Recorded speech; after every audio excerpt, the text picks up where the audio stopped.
The European continent has been witnessing a massive increase in energy prices for the past 12 months or so. In part, this is due to geopolitical events that have unsettled energy markets. However, this is not the entire story. Europe's energy crisis is also the result of the type of infrastructure that generates electricity. The situation has gotten so bad that in recent weeks the European Union has announced plans that it wants to make drastic changes to its energy markets, despite the warning of some countries to not go that way. The consultation launched recently states, "A reform is therefore needed to better shield households and businesses from high energy prices, to increase resilience and to accelerate the transition set out in the European Green Deal." However, Reuters wrote that Denmark, Germany, the Netherlands, Estonia, Finland, Luxembourg, and Latvia have warned Brussels not to rush into major changes to the European Union's electricity market in response to the energy crisis, calling instead for limited tweaks to the system. The critics say that what the European Union is intending on doing will kill the European energy market. How did we get to this point that the European Union is thinking of drastically amending its energy market's infrastructure? The answer may lie in the energy mix consumed by the European continent. Recent data from Eurostat shows that the EU energy mix in 2020 consisted of 34.5% of oil and petroleum products, 23.7% of natural gas, 17.4% of renewables, 12.7% of nuclear energy, and 10.5% of solid fossil fuels. Also in 2020, the EU imported 57.5% of the energy it consumed as its own production and stock changes satisfied only 42.5% of its needs. In these data points, the core of Europe's energy crisis lies.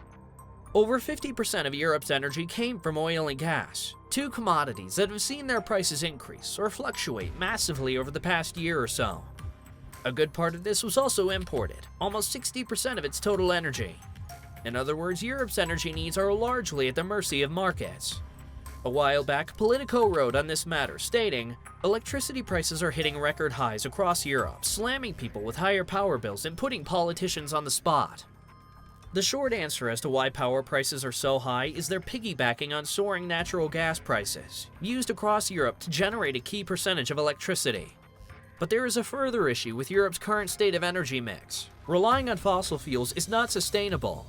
The world will eventually run out of these, as Elon Musk has already explained. There are time extensions on the game, but the game is going to come to an end. That should be absolutely certain, obviously, frankly. To be in non-renewables, and it's tautological, either it's renewable or it's not renewable. So if you're in non-renewables, it's like you're stuck in a room where the oxygen is gradually depleting. And then outside, it's not.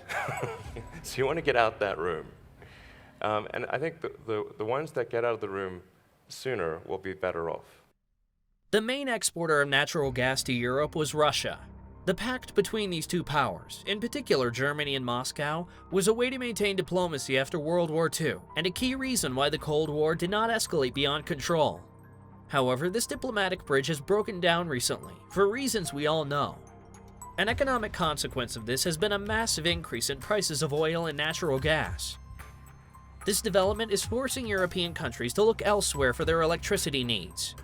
As The Guardian keenly observed, the bloc of 27 European states replaced about 80% of the natural gas it used to draw through pipelines with Russia by rapidly building up new infrastructure for liquid natural gas, finding creative ways to help each other out amid shortages, and successfully pursuing energy-saving policies. But the process of switching up its energy infrastructure is not cheap, nor can it be sped up. This combination of high costs and time-consuming projects equals higher energy prices for Europeans. However, in recent weeks, the waters have calmed down, at least so it seems. The Financial Times reported that natural gas prices have hit 18-month lows. This was also echoed by other news outlets, including CNN, which stated on the 17th of February, benchmark wholesale gas prices fell almost 5% Friday to hit €49, $52 per megawatt hour, their lowest level since September 2021, and a fraction of the all-time high of €320 hit in August last year, according to data from Independent Commodity Intelligence Service. This development has led some investors to believe that the energy crisis is behind us, but it is actually just beginning. The International Monetary Fund, IMF, remains convinced that Europe faces an unprecedented crisis. This crisis, although primarily comes from the energy sector, is not solely confined to it. As JP Morgan CEO Jamie Dimon explained, inflation, which is higher than people thought and stickier because of wages and a whole bunch of stuff, higher rates. If you go back a while ago, people expected 3 would be the top, now it's 4. They may, 4 to 4.5 may be the number, it may have to go higher. My gut tells me higher. And there's no example we have inflation coming down very rapidly over a 3 or 4 year period, down to 2%. And then, of course, this QT, we've never had QT before. It's a dramatic change in the flow of funds around the world. Central banks selling, governments are selling, foreign exchange matters are selling, banks don't have to buy anymore. And so it's just kind of an unknown quality there. And then the war, which I put in the category as a major, we really don't know the full effect, how it's going to end, what's going to happen. Oil is fragile, oil price is fragile, supply is fragile, supply chains in oil and gas and food are fragile. It's bad. So I look at that as those things are huge turbulence, which are kind of right in front of us or in the middle of it today. And that could easily cause a recession. Due to forces at work to make the situation worse. Therefore, from the heart of the European energy crisis, when these things are added to the mix, they can result in a massive economic and financial crisis. In fact, many economies are already in a recession. They are now calling it a rolling recession. In the words of Forbes, an economic recession happens when an economy's overall output shrinks rather than increases. Typically, this is measured by changes in gross domestic product. A rolling recession is a special type of recession that does not impact the entire economy equally. Instead, it hits different market sectors at varying times. This means that while the economy as a whole might not be in a recession, people in certain areas or particular industries could feel like they are in a recession. Is this just a fancy term for delaying point out the inevitable? After all, in any recession, not all parts of the economy are equally affected, but that doesn't mean that the overall economy is not in a recession. The Economist in November 2022 wrote a piece entitled, "Why a Global Recession is Inevitable in 2023. Usually, The Economist is good at predicting the future, especially with its covers that are notorious in the world of finance for their predicting power. What we know for sure so far is that Europe is not out of the energy crisis yet. In fact, things are about to get messier, with new laws being proposed to change the actual structure of European energy markets. Inflation, tighter monetary policy, and geopolitical tensions also remain on the risk agendas of investors.